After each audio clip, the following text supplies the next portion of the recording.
never fall again. Never fall again. Never fall again.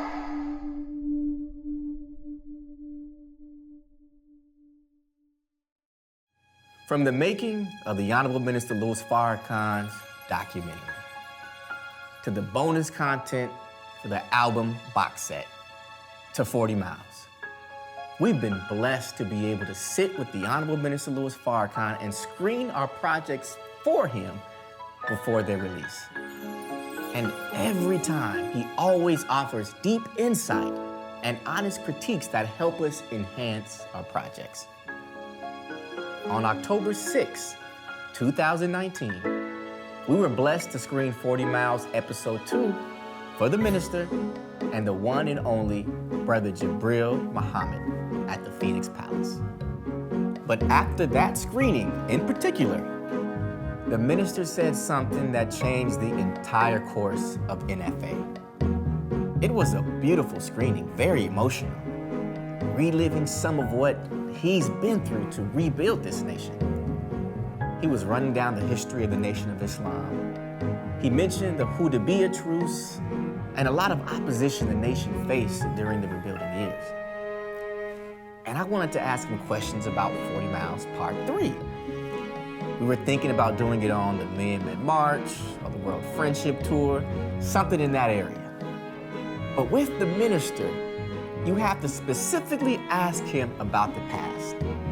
Because with all he has been blessed to accomplish, in my experience, he doesn't talk much about the past. He's usually looking forward, talking about what's next. And as I was waiting to hear his feedback for Part 3, he said, 40 Miles Part 3 should be where we're going. He didn't say too much about it after that. And I was lost. Where we're going? It took us a few years to even start on 40 Miles Part 3 because we didn't understand what he meant. It took us some time to even process the statement. But eventually, we had to honestly ask ourselves, where are we going? Now, I know the standard answer. We're building a nation, separation. Yes. But in reality, what are real steps to nation building? This made us think. Now, to know where you're going, we have to know where we've been and where we are. What the Most Honorable Elijah Muhammad physically built was only a sign of what we will accomplish. He knew he was leaving, and he knew the nation would fall. He knew that before a world can be built, people had to be built. You can have billions of dollars, tons of land, but if your heart isn't right, it means nothing. And it can and will fall. He knew that. So he made one convert unto himself, prepared a man. Now that man, the minister, stands up. For over 40 years, absent the messenger, the minister worked night and day, not to build businesses, not to build buildings, but to build people. People who would then turn around and in his name, build a world. And thanks to the minister's sacrifice, the nation is back. And we're not just back as we were prior to 75. We're back now with an embedded and intense love for Allah, Master Fard Muhammad. An embedded and intense love for the Most Honorable Elijah Muhammad. Not only do we love him, we know he's physically alive. Knowing he's alive empowers us, and it's our duty to stand up on that knowledge and build a world. And we have a deep love for the man who brought us all to faith, the Messiah, the Honorable Minister Louis Farrakhan. And now, with that foundation of love, we build a world, a nation that will never fall again. The messenger knew we would get to this point, where love was in our hearts. Thanks to the minister, we're here. Now, it's now time to build. So we go back to the messenger's blueprint. We're ready to start building right where the Most Honorable Elijah Muhammad started building. And where was that? Chicago. So where are we going? We're going to Chicago.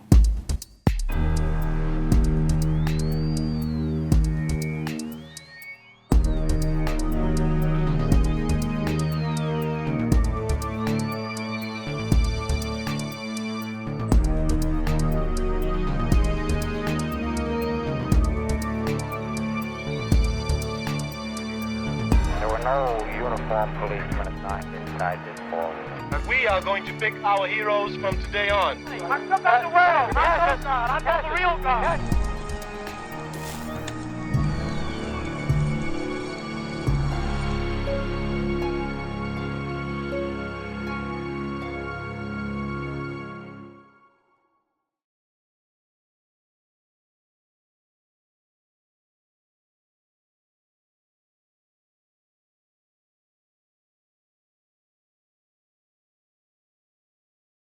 Place your order at one of our participating restaurants.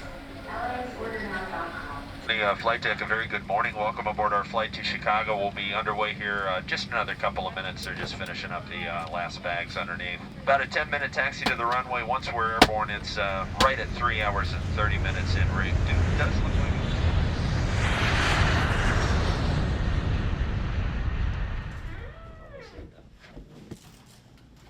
We got Wally on deck. Jesus. Boy out here just came out the Spideyverse.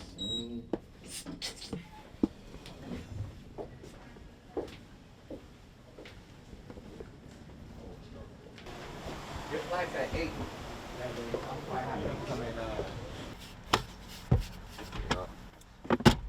So in 2015, it's something called the Jobs Act that Obama initiated, where the average person can invest.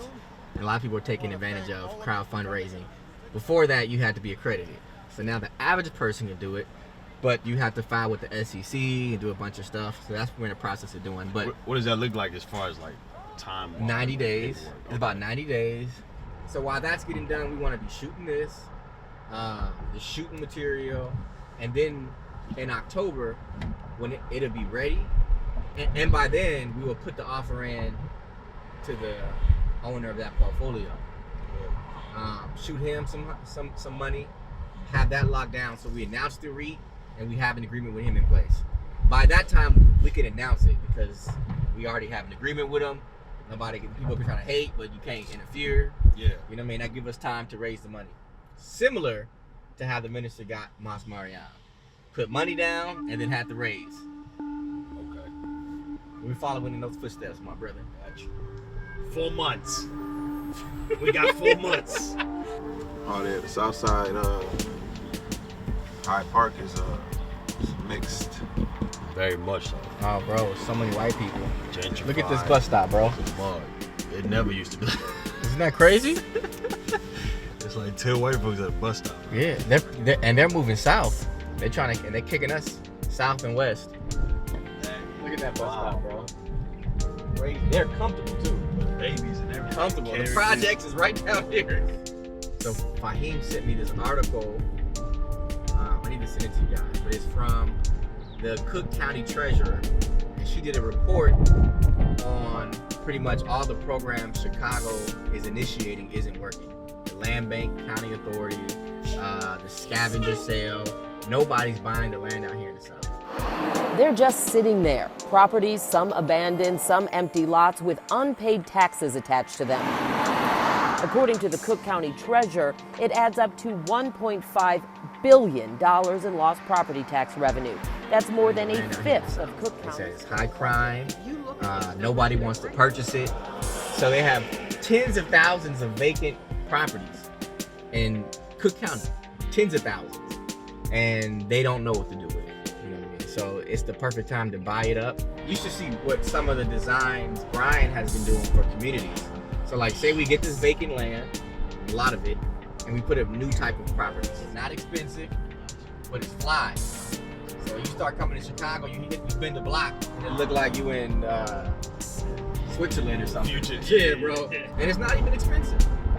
But I think once they start seeing what we're doing, seeing how we're fixing the community up, they're gonna give us more and more because they don't know what to do with it. We know how to handle crime. Give us the crime-infested areas. Give us the crime, because all our people need is something to do, something to believe in, something to do, opportunity. And that we're known to change communities, cleaning our people up, giving them a place to live, then giving them a job, and then we just keep that process going. It's a self-contained atmosphere. You know what I'm saying? That feeds itself and it continuously grows. Like an ecosystem. Exactly. Exactly. You know what I'm saying? And then if we're buying up land and we're producing like whatever we want to do, you know what I'm saying? Whether it's vegetation to feed our people, but we're putting each other back to work. But it starts first with reforming us and cleansing us from the traumas, from the mud, from the dirt that we have. You know? That's where it starts. You got white people buying stuff. You know? They may or may not move in. But it's not really solving like the issues. It's not solving the issue, bro. Only the program of the Most Honorable Elijah Muhammad can solve this issue. And the program is clearly laid out in Muhammad's economic blueprint. I mean, the messenger was so specific, it's scary. He told us what airport to buy, what university to buy, even what country club to buy for MUI dormitories. The vision is crystal clear. We know, without a doubt, we're gonna buy everything he said. But the messenger knew nations aren't magically created. You have to build it brick by brick, step by step. So not only did he tell us what to buy, he gave us the actual order of steps we have to take. He literally made a chart for us. Shelter or real estate was one of the first things he told us to start buying. He said start with single dwelling homes, then apartment buildings, then new constructions, and lastly, we buy land to build on. But there's an order. We're following that order. Single dwelling homes, apartments, and new constructions to start. And the messenger started in Chicago. So we're starting in Chicago. Through our unity, our small team took $40,000 and built a real estate portfolio worth over $6 million. And we're just getting started. So today we're gonna pull up on Brother David, our partner who does all the construction. We're gonna meet with him. We're gonna look at a few of the properties. Brother David is one of our main partners. He's the founder and principal of Genesis Construction Training Center, one of the best training centers in the country that has certified thousands of trainees in the past few years alone. Partnering with the Genesis team has taken our real estate business to the next level. Proof that unity is the solution. In that pay up in this team. My people. Alaikum salam. Who is this, Brian? Yes, sir. Oh, hey, something like that, man. Good to meet you, man. My man G. Yeah, Chicago, shut down. You know Brother David? Brother David. Yeah. He better know Brother David. Man, you just look at the condition the majority of our people are living in. You just see like the neighborhood, the grass isn't cut. And this is what we gotta teach our people, just, you know, but it's different when you own the property. When you don't own it, you don't feel it's necessary to keep it up because it ain't yours, you're just renting. But when you own it, you take a certain level of ownership with it and love and responsibility to it. So we wanna teach that to our people, which is why we're buying buildings in their community. So this is Brother David said, this one is just haven't been touched yet. Just bought it, vacant. Nobody probably gonna buy it. That's how we have so many abandoned properties in our neighborhood, because nobody wants to invest money in a quote unquote crime invested. But this is our people, and you know, that's what we're taking an invested interest in it. So we'll get properties like this, man, and what we do is go after properties that need work, that need renovation work. And the reason being is that because when you got, when you need the renovation work, then we got something where we can create jobs. You know what I mean? Our whole purpose is not only to construct and to build, but also to be able to create jobs so we can put our people to work.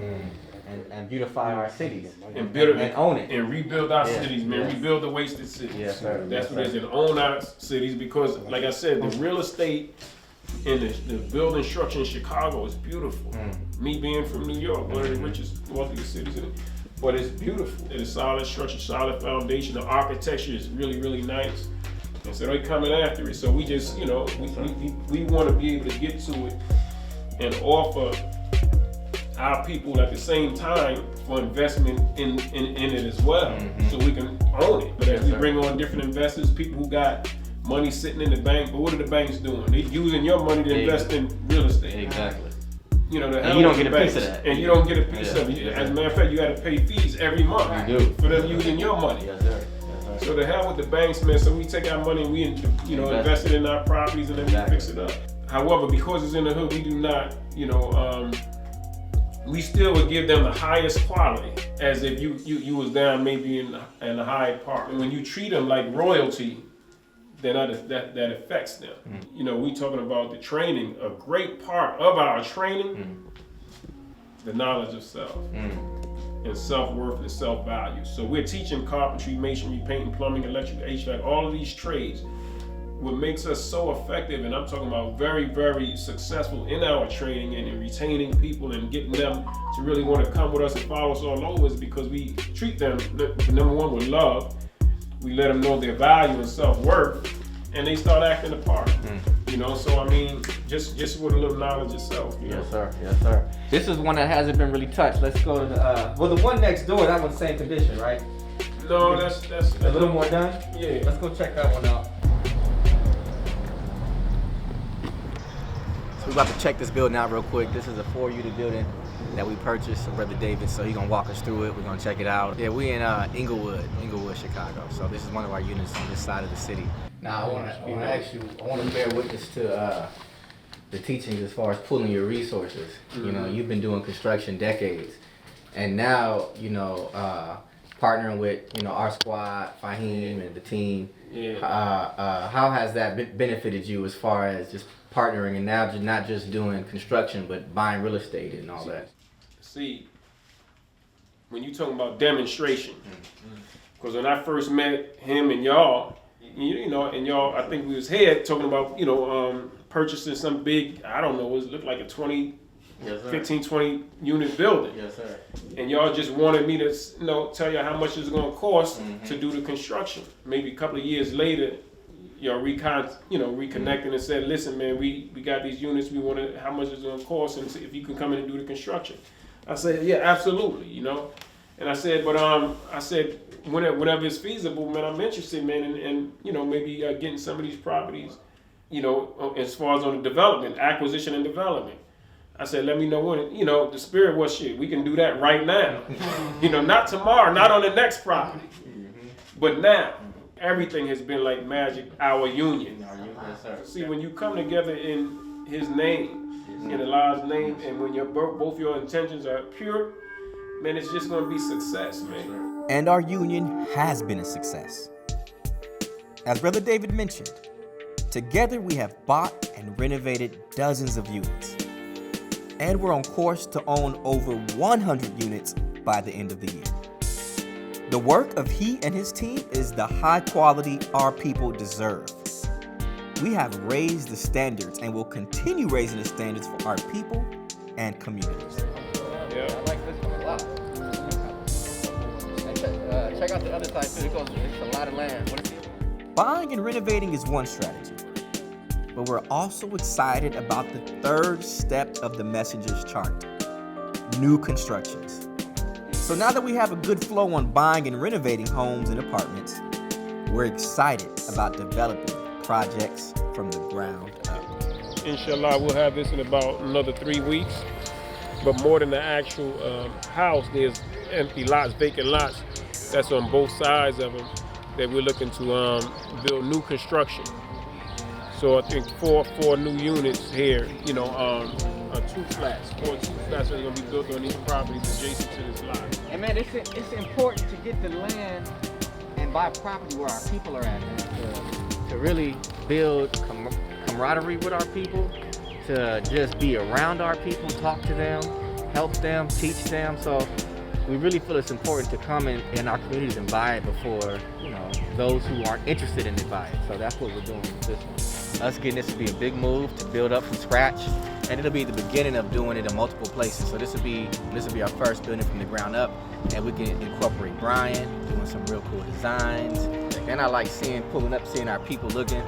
You know, it's really we get to introduce ourselves to a whole nother community. They get to see who we are, what we're about. So, man, this is what NFA's on. This is what we're doing. What kind of design would you recommend I see us doing? Sketched up something like the other day. Here we go. This is what I would probably use for right here. That's clean. And these are? 1 and 2 bedroom, 2-story family homes. Comes with its own little patio, parking lot, lawn in the back. You know, they wouldn't have to be so close together with this spot. They can space it out a little bit. Yeah, you can definitely space it out. That's dope. Okay. Not only are we buying and building residential units, but we are strategically buying commercial property. On May 11th, 2021, we closed on our first major commercial acquisition. And to date, it's the property we're most proud of. Not necessarily because of the large size, but because of its location and history. Right now we're standing on a historic property, once owned by the Most Honorable Elijah Muhammad. As you can see, we're right behind Mosque Mariam, and I am happy to announce that NFA has partnered with Genesis Construction, and we officially own this property. So this property is now in the hands of the believers. It's a beautiful 30,000 square foot property. We're gonna go inside and check it out. This is day one of us coming inside, getting a tour of it. Really like a community employment center. The top floor is going to be 14 500 square foot residential units. Decent size, like 500. So larger than a hotel, but smaller than your regular apartment. Yeah. The floors below that, you have, of course, the construction training center, Black Lion Welding, Expedience Heating and Cooling, NFA Studios. So it's broken into these 2 floors. So there's 10,000 on the main level, 10,000 on the next level. So we've rendered out how it can work, but we haven't finalized what the spaces are going to be. I like the training idea. We're not the only ones reclaiming the properties of the Most Honorable Elijah Muhammad and the Nation of Islam. There are plenty of like-minded believers and sympathizers. The minister told us, when you go out in the name of Allah, you find people who are just as ready to help as you. And we're finding them. One of those people is brilliant entrepreneur and multi-million-dollar business developer, Sister Sajda Wendy Muhammad. She recently bought the former home of the Most Honorable Elijah Muhammad and is doing a magnificent job restoring it. We are on the same mission, so we had to partner with her. I think it's powerful that we, as a team, reclaim the property of the Most Honorable Elijah Muhammad, but we got so much work to do. Just after walking through and seeing this accomplishment, what are some of your thoughts? What do you feel? These properties are the cornerstones of our territories, of our communities. And so doing it, but doing it the right way. Making sure that whatever you do, the way you conduct yourself, your policies, your procedures, have the teachings infused in them. So that under no circumstances do we become practicing predatory capitalists. And from that, people will begin to want to do business with us and trade with us and commerce with us because the way we do things. It'll be just like the establishment of Islam during Prophet Muhammad, peace be upon him, his time. Wow. Where there were trades and trade routes that were established. So when you come here and you build your vision and do what you do, people will get encouraged. You'd be surprised, so many people are waiting on us. And now you start to begin to build an ecosystem. So people say, I'm gonna go over there by the Muslims because it's safe. I'm gonna go over there by the Muslims because not only is it safe, they serve good food. I'm gonna rent from the Muslims because their places are clean. I'm gonna learn trades from the Muslims because I'm also learning a civilized way of life. And the Most Honorable Elijah Muhammad told us that civilized people can have friendships in all walks of life. And reacquiring the properties that the messenger had or owned The $100 million empire that he built that so it could be an example to us. So that, just acquiring his stuff is an accelerant. Wow. So we pick up on the energy, we pick up on his effort, we pick up on where he left off, and that's an accelerant. What Sister Sajda is doing with the restoration of the home of the Most Honorable Elijah Muhammad is magnificent. Something you have to see to believe. So the team and I went down there to check out the progress. And there was no way we were going to get left out.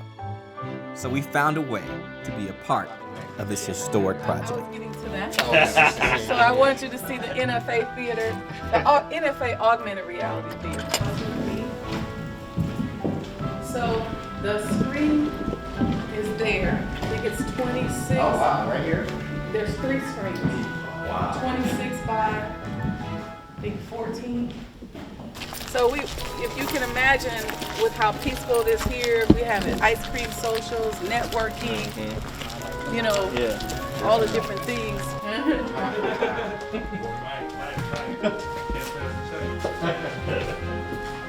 This is where the famous picture of Muhammad Ali shaking Yes. right here. So what's going to be here is a big screen, so it'll be 3D imaging.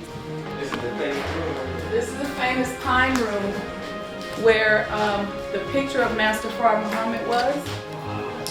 Yes, ma'am. Just watch us step on his mask.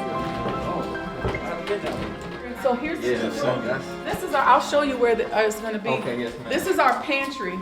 And he used to pray down here, which we can't figure out. They said He used to pray down here. Yeah. We just said that. Yeah, he used to pray down here. When he built the palace, they said he would disappear. And they would find him here. But we learned that yesterday, but we don't know where yet. They said it was some kind of altar, but they said, Sister Jamila, Imam Sultan's mother, told me, come down here in a meditative state and I'll feel it. I think it's in this room. She was a little girl and she said she just remembers coming down here, seeing him with all these Qurans like on a bookshelf. And he would pray and down here. I walked in here, I felt like I said this is a place I would Maybe pray. this is it. You felt it? She felt something in here too. Yeah, I kind of felt it. Yeah. Did you? Nah, Kyrie, don't say you felt it. Work cheerfully. We're supposed to have fun doing the work. Being productive is fun. Building is fun. The Honorable Minister Louis Farrakhan sacrificed his life. Over 60 years of non-stop, rigorous work so we can do what we're doing. He did the hard part. Those who labored with him did the hard part. Our work won't be easy, but we don't have to rebuild a nation from scratch. He did it. Now we have a nation. We have our headquarters. We have the world's best leadership in our executive council, handpicked by the Messiah. No government in the world has leadership divinely picked. We do. We have mosques in every major city around the world, producing new X's every day. Now, as we continue to do our spiritual work, we have to simultaneously, physically build our world. And this is what we and other like-minded believers are striving to do. And our world has to be a reflection of our beautiful culture, brought to us by Allah, Master Fard Muhammad. He makes all things new. So let's make our world new. A new spirit, a new feel, a new design, a new look.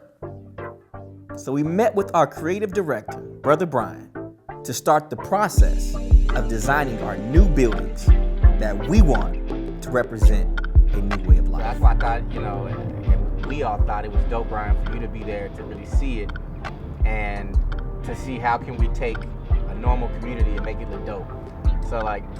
So based on that, what are some of your thoughts on just architecture, like our style? What should our style be? What should our mark be? I did think about that. Looking at brief history of Chicago and that whole East Coast area, I wasn't familiar with it at all. Knowing where it come from, East European and all that type of stuff when people got here.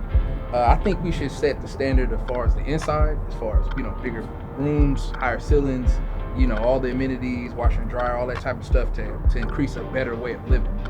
Now, for the individuals living in there, for the outside, sides and stuff like that, I definitely think we need a signature that kind of significant, that makes a tone of this is ours. Not ours as, you know, NFAs and Oasis, but a new way of living, meaning family orientated, you know, everything like got children and whatnot like that. And that be just this high end, you know, luxury apartment type stuff where everything's glass and metal and concrete, which is cool, but having some sort of nature and hominess attached to it.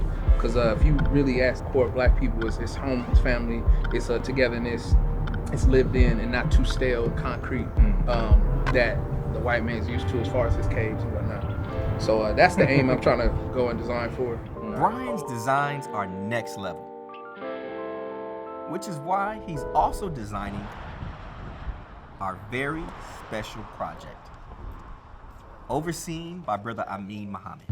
So we successfully spoke to Border Patrol. We usually go in there, tell them we're going to be here so they don't bother us. We're going to drive around and have some fun. Y'all ready? All right, we are here near San Diego.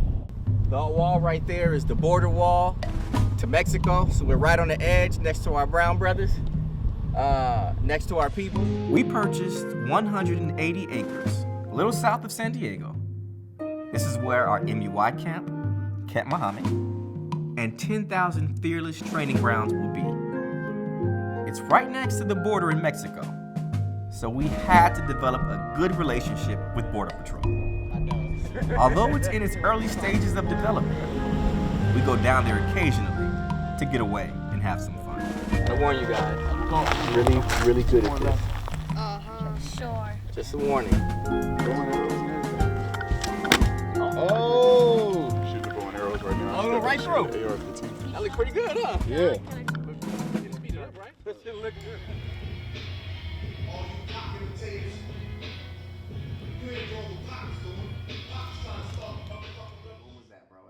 Spooked you a little bit? Nah, bro, it's spook. Come on, man. Yeah, I'm excited about that project, bro. Yeah. I'm excited about having our own camp. But I wanted to ask you in particular, G, because you're the man always behind the camera. Right. So you have a different perspective, and then editing everything, you get to see everything. Yeah. For shooting all the Camp Muhammads to being there at in San Diego, seeing that land. Yeah. What correlation, what kind of feeling? Do you think it's a good move making that into a camp? What are your thoughts on that? Man, look, man, that's a big investment, man. And I think it's very important. What I saw at Camp Muhammad when we started it in 2018, you know, shout out to the MUI director, Brother Salih Muhammad. Gotta give a shout out to Salih Muhammad. Yeah, Salih Muhammad, we have a school right now because of him. Started with a couple of students, now we have a couple of hundred. Brilliant brother, the mastermind for sure behind the MUI. But that's why I'm comfortable, and I know Fahim is comfortable on the business end, investing in our school, because you got to have people who not only believe, but have a love for what they're doing. Salih and his team has that. But I think that's the important thing of investing in the school and the camp. Yeah, Camp Muhammad, man. I would say it like this, man. Trust, camaraderie, faith. Faith first. And what I noticed about those children up there is they was getting trust in themselves and trust in their peers and trust in their elders. Like, I mean, keep it real, like we the elders now, man. I mean, we still play video games and stuff, but whatever. Children are naturally revolutionary, you know? And I say that because revolution means change.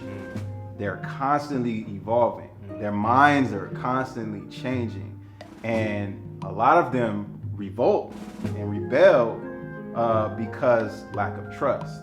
Lack of trust in their leaders, lack of trust in their parents. So a child it also means to revolve, so they have to revolve around the concept. And if they don't see and trust that their leader or their elder or their big brother or big sister is leading them to a change that they can believe in, like, they're gonna try to find their own change. And usually, like, rebellious ones, like, they trust themselves more than anything. They don't have any faith outside of themselves. And I think it's important for us to catch them at that age so they can start building that trust in the idea of what we were taught, what we were grounded in, and that is the teachings of the Most Honorable Elijah Muhammad, because it starts with the faith. Without faith, you can't have trust. Without trust, you can't have teamwork and camaraderie. The reason why we work so well together is because of the trust, bro. Like, you feel I'm competent to do my part, I feel you competent to do your part. The whole squad is competent. We could put somebody in a position to where they might not be competent, but we have this faith in Allah that however they do their job, even if it's like whack, like, you know, we trust in Allah so much that we'll put somebody to the test, you know? So I think it all starts with faith. And for these children to come out there and to learn skills and to play these games, and it might seem frivolous to them, they don't even know, you know, but they're being bred to become a team. It's crazy because I never went, but I heard the minister used to have these for the youth back in the day. Like Fahim went, the brothers went. Yeah. And this is something the minister did. Yeah. So I think we're just following in those footsteps, and it's something that we have to do. Right. And I wanted to get your opinion from your perspective. So you feel it's the same thing as something we have to invest in. We need to invest in our children by investing in the school and the camps. That's right, man. It's mandatory. And I'll put it like this. Like, you gotta be out of touch and selfish to not invest in the generation behind you. And not only that, like you don't even know yourself. Like, what are you here for? Like, you know what I'm saying? If you're not trying to touch as many people as possible. In actuality, like, if you really knew yourself, you would see yourself in the people that's coming up under you. And if you put energy into them, that energy is gonna live on, you know? That's how we continue to live. NFA. Never fall again. Yeah, ideas live on through people. This is your son. Yeah. How long have you been doing project management for? Man, I managed my first project when I was 17, going on 18 years old. And how old are you now? 28. And what size budgets have you did project management for? Like, what kind of projects? Like, how From as low as 200,000 all the way up to $63 million. Man, this is like, what do you say? Because this is the importance of what we're doing as far as like our community being, like, he was blessed to have a father that put him into a trade at a certain age. So now at this age, he's doing multi-million-dollar projects and has a profession. You know, that's what we're trying to do with the community as far as get them in young and start bringing them in to have a career by the time they are age, working this kind of project. But how important would you say that is as far as like just teaching the new generation young, having first-hand experience? When we go about our careers, we have to have our children in mind. Yes, sir. It's my fault as a responsibility. I'm going to build it for you, right? So let's say my daughter, she wants a medical facility. I have to build it for her. Now, you know, my son can help me. But whatever we do, all of my children, is in their mind that we're doing it for our nation. We have to do it for our nation. Have to. There's nothing else. Whatever your career is, you go to school for whatever it is that you want to learn. When we coming back, we have to build a nation. Yes, sir. For those who don't know, explain exactly what the BUILD program is in its current form. Okay, yes, sir. As we all jumped into the journey of starting the MUI, which was really rooted in all of us having children, and LA not having an MUI at that time in 2016, going into 2017, you know, 4 years later, we are looking at our first graduating class. And as we're having conversations, me and you, Mike, me and Salih, we're just really looking at what's out there for them, you know. And I think Allah brought a spirit to all of us over time that made it crystal clear that there was no better option than to try to keep them with us. You know, you go into that period of 17, 18, 19, you're out of high school, you got a lot of idle time. And the way that our structure is right now, it's nothing specifically designed to just take them. You send them off to college and you pray for the best, and you pray that what you've given them holds them. So the BUILD program is 5 young brothers from the West Coast, primarily LA. So 3 of them are from LA, 1 from Oakland, 1 from San Diego, and a program director who's also a younger FOI. And essentially, we moved all of these brothers from their parents' home into a home that we own and put them into a structured program, partnering with Genesis Construction Training School, where 5 days a week, they're up at the crack of dawn and they're learning trades, they're learning skills. We're going into teaching them the business aspect of it. They're actually generating revenue. So they have a joint LLC where each member is a 20% owner in. We showed them how to structure their LLC. We structured an operating agreement for them. And each one of them, as they work, their work pays for their schooling. Their work pays for their housing. Their work pays for their food. So their parents haven't had to make any contributions. So we're teaching them how to be men. But in addition, majority of their earnings are saved for them. So into that LLC account, their money is saved. Inshallah, within the first year, that group will own 1 property. And for the second year, our goal is for each of them to own their own property. So we're teaching them how to own property, how to put it in their name, what does it look like to go and close a deal. In some communities, you're not even considered a man unless you own real estate. They just, I said, no, they working with me today. And she was quiet. Keep in mind, she working at Home Depot. She was like, man, I'm gonna be honest, I think that's better than college. And I was like, what'd you say? Out the blue. She said, I'm gonna be honest, I think that's better than college. And I was like, what you said? She said, man, I just finished. She said, I got a 4-year degree. She said, I owe $50,000 in debt, and now I'm back doing something that I didn't need the degree to do. So I feel like I wasted my time, and now I got all this debt. Word is about out the blue. Everybody heard it. It was me, Salih, Fahim, and Saif. And I was like, can you repeat that to them? And I was like, I didn't ask her to say this. She just said this.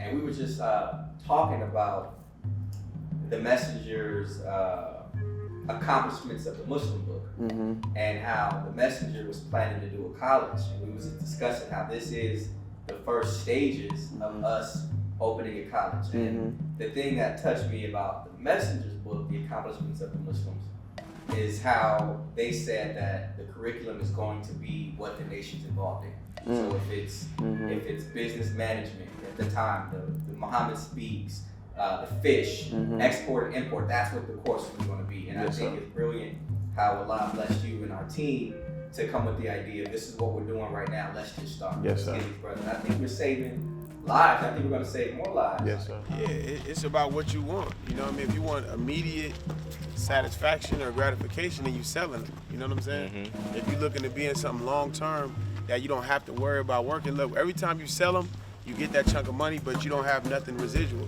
So now you back at square one. You know, anytime you add a door, you adding a monthly check. So a lot of times you see flippers, they either are out of flipping in a couple years, or they're broke, or they're in a different industry. Usually they're not in it for the long term. I mean, now you have some that are professional that stay in it. It was never my thing, because when I broke down all the numbers, when I got in it, I actually wanted to flip until I studied the numbers. So I looked at it. All right, when you make income, what do you have to do with the income? You pay taxes. Oh, yeah. Yeah, you pay taxes. So for every time you make $1, depending on your bracket, you're giving 20 cents or 30 cents back to the government. Well, do that for 100,000. So let's say I buy this house, I put the money into it, I sell it, I make 100,000 profit. Well, a portion of that money I gotta give back to the government because I'm paying the taxes on it. Now what a lot of Negroes, black people do is we like, man, I'm not paying it. So they come back, chase us down for the taxes, jail us, or freeze all of our assets, take everything that you work for because you didn't handle your responsibility. So for me, when I looked at all of that, I said, no, it doesn't make sense to buy them and sell them, because one, we just put in all this work, we beautified this project, and now we don't got it. Now, when you rent it out, there's a way of doing it when you get an accountant where you actually depreciate that income. So you damn near pay no taxes on it.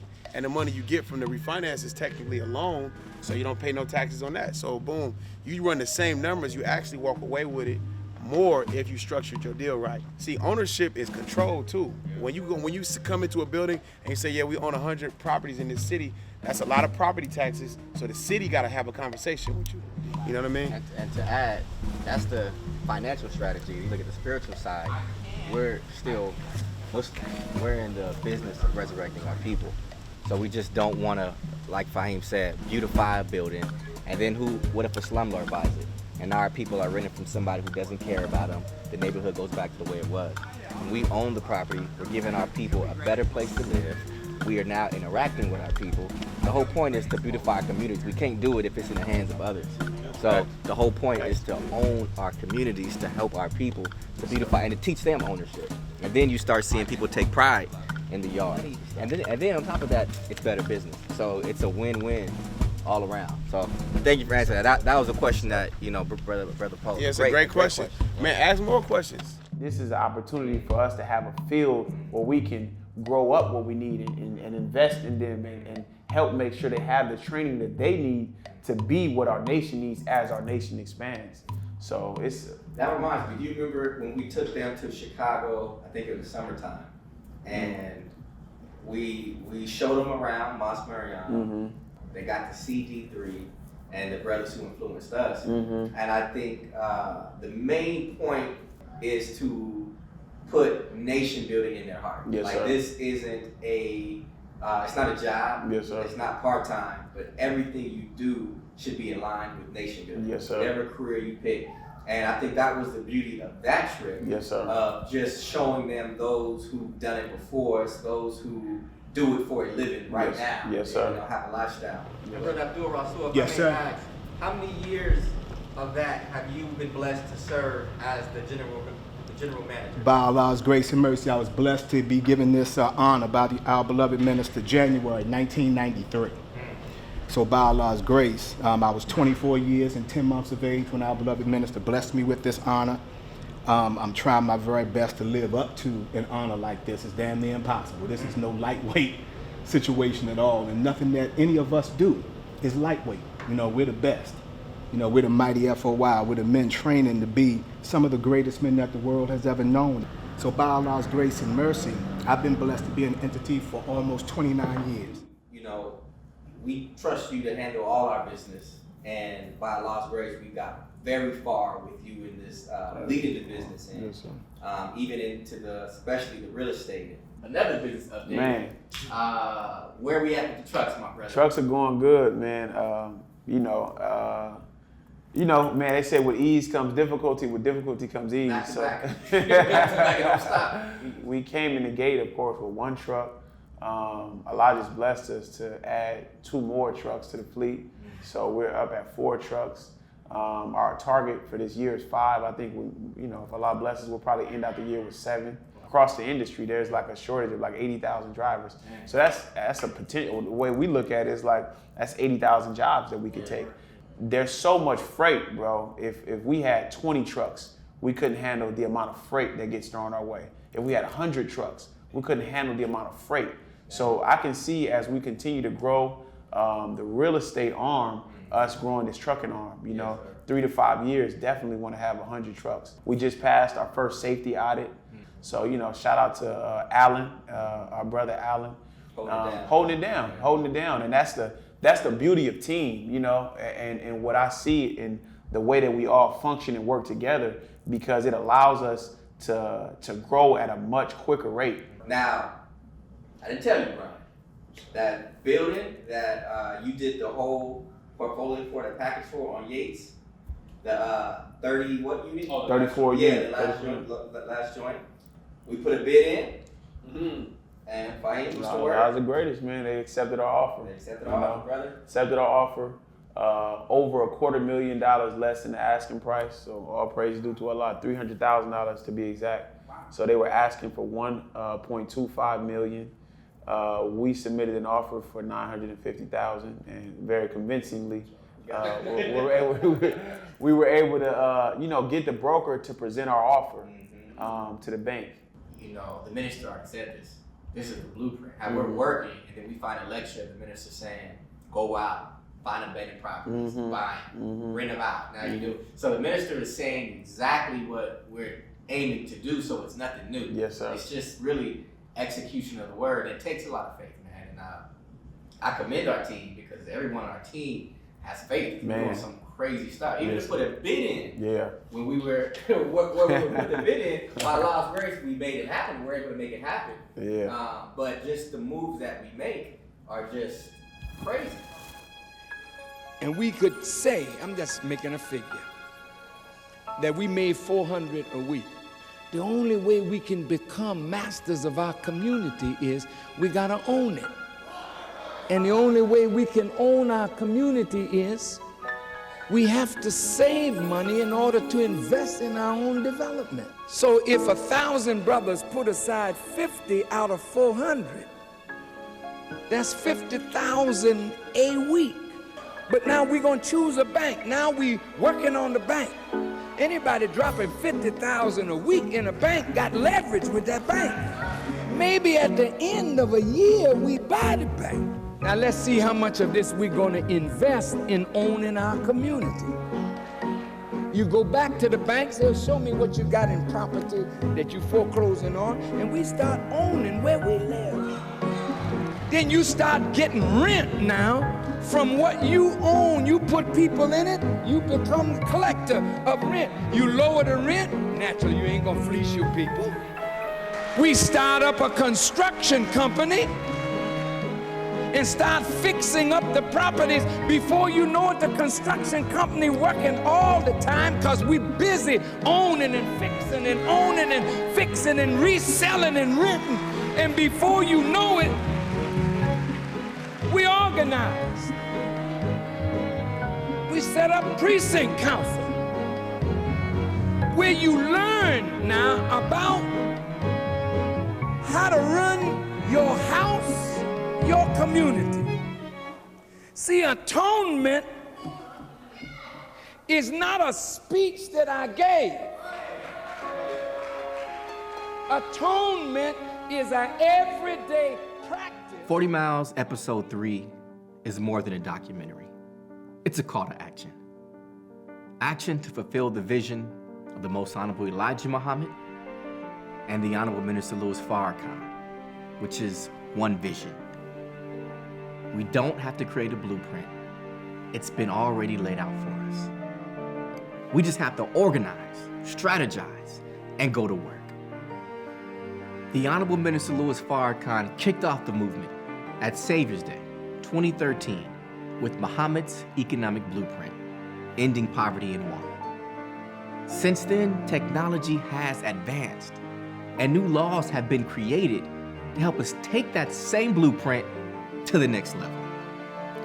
So we expanded the NFA banner and created an investment company, Oasis. We've invested over $100,000 to set it up for you, the general public, to invest. We have a great team and a brilliant business strategy that isn't a theory. For the past few years, it's been tried and proven with zero losses. The few investors we took on all made a great return, better than expected. The formula our team created works. And what we know for an absolute fact is that if we scale our strategy and formula, we can build a world. So join us. We're not asking you to donate. We don't deserve that. Zakat is for the messenger of Allah and our nation. We're asking you to invest with us, own with us. This is our time. Let's make our ancestors proud. Let's make our people proud. Let's make Allah, the Christ, proud. And let's make the minister proud. The merciful. So when he returns, he finds us spiritually growing There is no God but He. and physically building. Let's build. Go to oasis.build to learn more and join us. It's just what we've been talking about, and I'm just so full. I don't mean to go on and on. I'm just so full. I'm excited. And I'm so thankful, Brother Minister, because we've been on this journey for years, and you've always just guided us, and I really believe that Allah has us here, and this is our time. This is our nation's time. When I say our, it's our nation's time, and it's time for the world to see what the messenger gave us. Thank you. That's how I feel. Thank you. Yes, sir.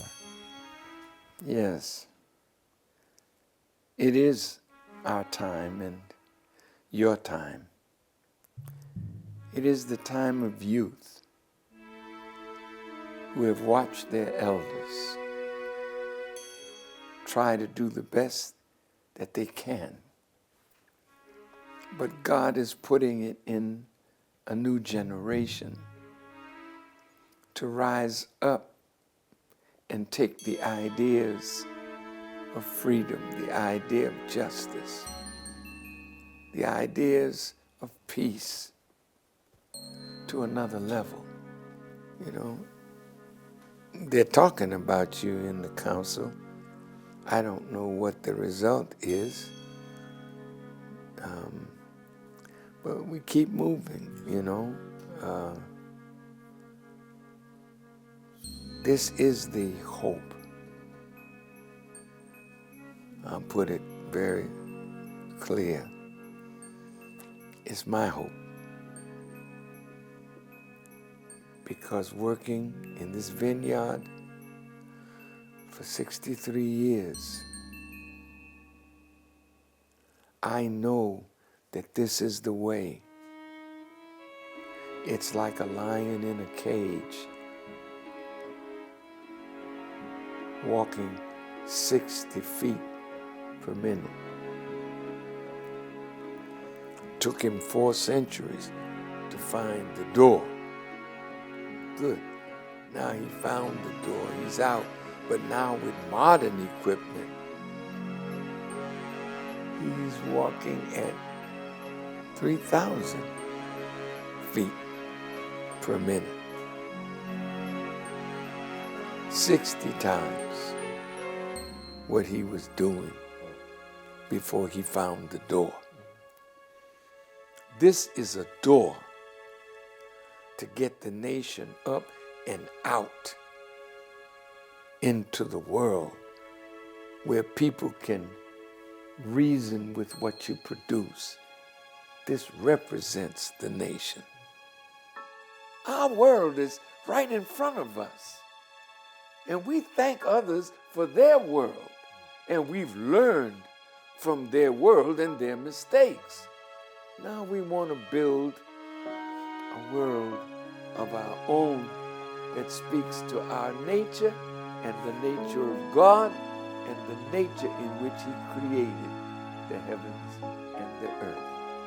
So may Allah bless NFA. May Allah bless all those who would work on behalf of the vision and let the vision continue to expand.